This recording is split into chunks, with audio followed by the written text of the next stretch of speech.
On the move. Them be hunting right now. Rabbit season. Duck season. Rabbit season. Rabbit season. Duck season. Fire. With my head. God damn it. Let's see where we do what.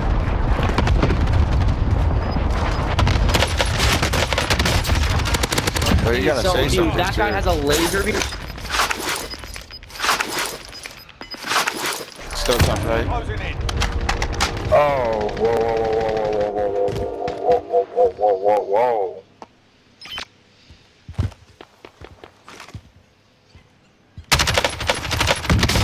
I'll see if it's, Back here. Heading out. yep. Cancel that. Come on. Yeah. Zemby, you good? Yeah, I got 2 down, 3 down. Should be 1 guy left, if anything. I haven't seen him. I mean, Oh, there's a guy up here. One guy. Movement. yeah, it's That has probably to be him. the last guy. That could I be see him, I see him. him. Yeah, Team wipe. got him. Dude, what?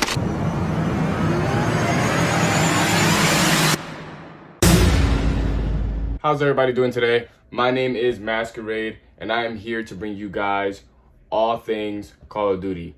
There's gonna be a lot more videos coming out soon. I had to work on a few. Again, I'm still backed up, but I will be catching up very, very soon. So today's video is gonna be on settings and the settings I play on. Remember that the settings that I play on, the game's gonna look a little bit different, like the settings you see on my screen, because the settings on my screen are gonna be PC settings, and some of those settings you might not see on console. But either way, you'd be able to use most of these settings with the console. So let's get right into it. All right, so let's start with audio settings. So for audio settings, I'm using boost low for my audio mix. It's either boost low or boost high. Preferably, if you have it on boost low, you get this kind of awareness. Everything sounds very deep and louder. So if you like that kind of feeling, then that's gonna be probably the better one. I tried most of them, but for the most part, boost low has been pretty much the best one, for me at least. Boost high I was rocking for a little bit, but right now I'm rocking boost low. All this other stuff is to your liking. I tend to leave the music all the way down. I don't want to hear anything. I do leave dialogue. I think that has to do with people talking in the game, like the characters, and sometimes that's kind of helpful. So I leave that in there. Let's see. We'll go straight to controller settings. So this is gonna be the pretty much the biggest part. And the only thing that I notice is there are a lot of people that kind of tend to stay away from these settings. I even know people that stay with default settings, which is, to be honest, not really good, because you don't get to play how you like, and you don't really get to experience the game and play it to your full potential. So to be completely honest, it's probably better that you mess around with these settings, even if you're going to play against bots or whether you want to do it against online people. It's probably better you try them yourself. So if I were going to go, let's say, just for an example, I used to play at a 6, right? I played at a 6 for a pretty long time, and that was just something based off what I saw from other videos. And I was like, I'll try this and I'll try that. But then I started to realize it doesn't really work for me, so I needed to try something myself. I went from a 6 to a 10. I was playing at a 10 for a long time. For some reason, if I didn't play for a couple days or even a week or whatever, whenever I got on the game, it felt like I did not know how to use the sticks. And that was probably because I was used to playing at a much slower sensitivity for a long time, that I guess muscle memory kicked in, and it's like, whoa, this is too fast, turn it down. So for the longest, I was tweaking with these a little bit, but for the most part, I will leave this at a 7 for me. If you're a person that likes to run and gun, if you like to try to pull off trick shots and stuff like that, you're not really gonna be able to pull that stuff off with a 7 sensitivity. It's not impossible, it's just not gonna look as good as if you had it higher. You can still do cool things, and you'll see in the videos that I post what I'm talking about. Your dead zone, the easiest way to find out where your dead zone is to turn this to 0. And when you have it at 0, turn your sensitivity all the way up. You're gonna want that thing at a 20, insane. Go into a private match and see if your controller has stick drift. Then you turn this up 1 or 0.2, 0.3 until your controller no longer has stick drift. Once your controller doesn't automatically, every controller does it, so don't worry if yours is doing it. But once your controller stops doing that kind of sway movement, then you're good and you can put whatever sensitivity you want. But that's how you figure out your dead zone. And your dead zone is basically the response time of which when you move your stick, how quick it'll respond on the screen. So for me, mine was a point, whoa, not that. Mine was a 0.5. So I already went through that. And let's see, ADS sensitivity, I've been rocking a 0.75 for a very long time too. This is probably right there, like in the middle. So it does, like sometimes if you play multiplayer, it does kind of feel too sticky. And for instances like that, I do turn it up to like a 0.80 or 0.85.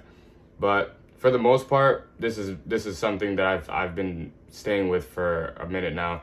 And 0.75 is really good, especially if you want to get sticky aim. Sometimes you can get on, and if you have like a 1.0 or higher, it tends to throw off your aim a little bit unless you're so used to it that you don't have to worry about stuff like that. And for the most part, it's only for low zoom stuff anyways. So I would keep it that way. The high zoom stuff, the stuff that zooms in a lot closer, that stuff I would leave at a little bit higher because you're so close, you're gonna wanna move a little bit faster.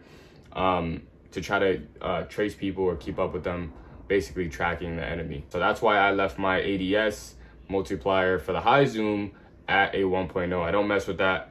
I did drop it a little bit, like 0.95, even 0.90, and I don't know, for some reason I'm quicker. I can still aim precise. It feels exactly the same. As far as like being comfortable, it feels perfectly fine.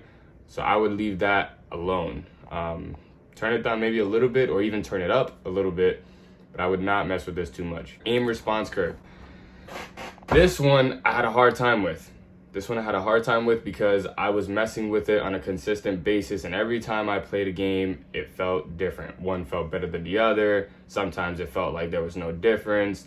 Sometimes if I was playing terrible, I'd be like, oh, it definitely has to be this.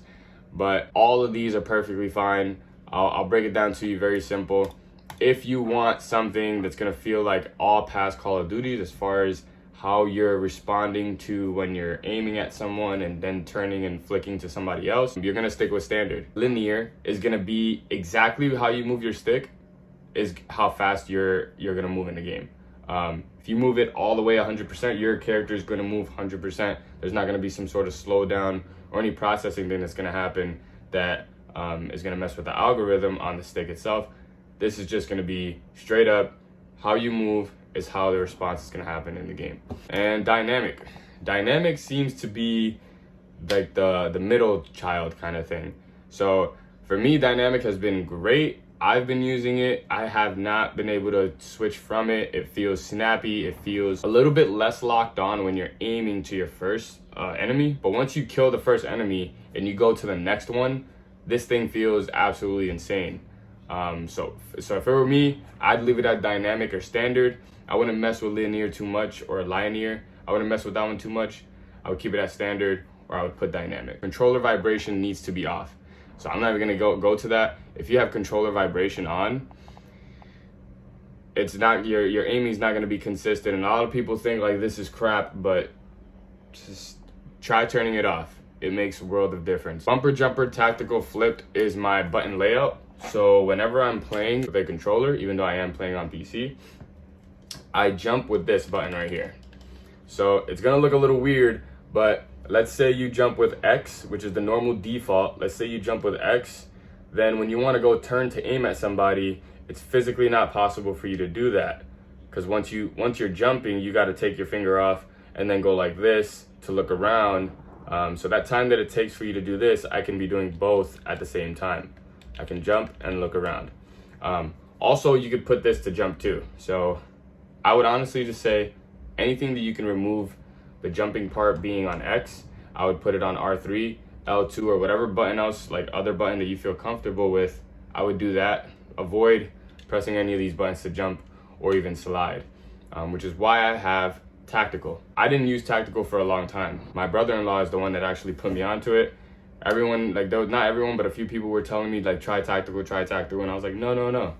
And I ended up playing with his game one time, and it felt great, so I ended up doing the same thing. And so now I'm sliding with this. It's a lot easier to be able to do this too, because you can slide and aim around at the same time. It sounds like it doesn't make too much of a difference, but in game, in a game that takes like split-second decisions and stuff like that, you're gonna want something like this.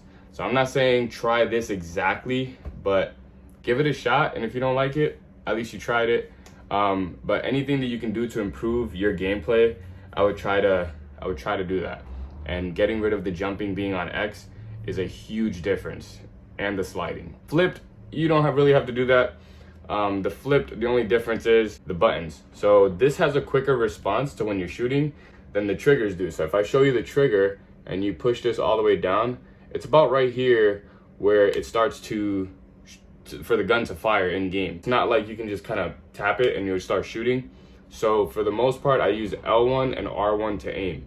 It's quicker response, it feels more comfortable, and it allows me to still keep that button to use for jumping, whereas this doesn't feel as natural to jump with. So that's that. Let's go down.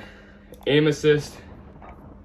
Don't mess with this. I know focusing was broken for a minute. You can use it and it was ridiculous. You had the stickiest aim you could possibly think of, but honestly, I would not mess with that. I would leave it standard, and even the precision one I wouldn't mess with too much, but you know, to each his own. If you like it, stick with it. This is for PC players. So I had this problem for a long time. I didn't know what I was doing. I felt like as soon as I switched to PC, I couldn't hit people. Whenever I would aim at somebody, let's say this was a person, and I would aim, it was almost as if I was getting like sticky aim towards here. So if I show you the picture here, it seemed like I was aiming all the way over here, which is not really a good thing, because your aim assist will kick in and it starts to slow down. So now I'm being slowed down all the way over here, whereas here there's a much bigger gap and I have to be a little bit more precise. But at least when I aim, it's not gonna slow me down so drastically that it feels like I can't aim at all. So I would definitely leave this enabled, and if you don't have it enabled, you're missing out.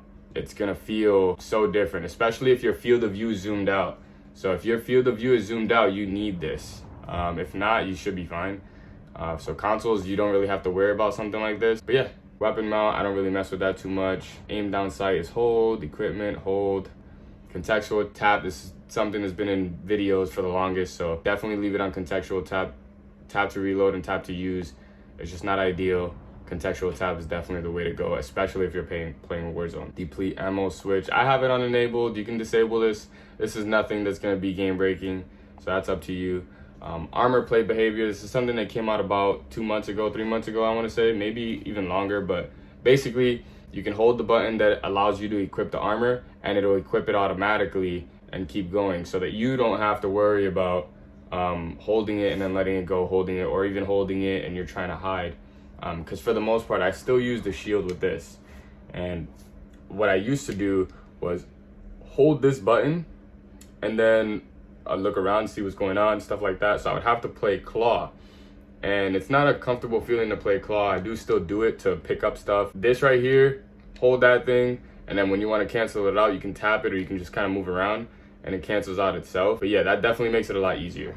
I would do apply to all. Slide behavior, I just recently changed this about a month and a half ago, 2 months ago. You can hold to slide, but I prefer to just click it. I tap it and it slides, and then if I tap it again, I can cancel the slide. So you'd be running, and when you run, you slide. If you tap it, if you cancel it right before the slide is about to end, then you can full run again. You can do your double sprint. And so that's what I do throughout most of the games. I'm pretty much double sprinting the whole time. So if you're into that, again, that's part of rushing, then I would change it to tap. Not gonna make a huge difference, but it's definitely more comfortable once you get used to it. And it doesn't feel that much different than the hold, just the fact that you don't have to hold it. So I would suggest trying that out. All these disabled, this stuff I don't mess with, so that's enabled. And honestly, that's it. That's gonna be the settings. I'm sure you guys watched like tons of videos like this, but I had to get some content out, and I figure why not show my settings for anybody that cares. I hope you guys can take this, use these settings to help you get better. And if you can't get better, practice, because honestly, it is a video game, and none of us are gonna be MLG pros or anything like that. But if you can get better at something that you enjoy, why not? I wouldn't just play to just play. At that point, that's when it stops being fun for me. I know some people don't care too much about stuff like that, but for me, that's when it stops to be fun. And I don't like to be bad at games that I like playing. Anyways, if you enjoyed this video and you want more videos like this, where I show settings or I show classes, stuff like that, feel free to hit that subscribe button, hit a like at the bottom of this video, turn on the notification bell somewhere to the left or right on your screen, most likely to the right, and there'll be more videos to come. Thank you guys for watching, and I'm out. Was always skipping, we would always ditch him. I'ma up it, please don't make me lift it. In a foreign whipping, in my chopper hitting melodies, it sound like this is singing. And my mama got her all go Lexus, that shit so expensive. Shout out Judith, that's my fucking broski, he came straight from Texas. Mama said stay out the street, stop all this trapping, it ain't helping. But I'm selfish, I love shooting shit, so mama, I can't help it. Got anxiety, don't come too close to me or I might wet you up. And I got way too many goofy hoes that's trying to set me up. And after I pop a perky, you might find it hard to get me up. And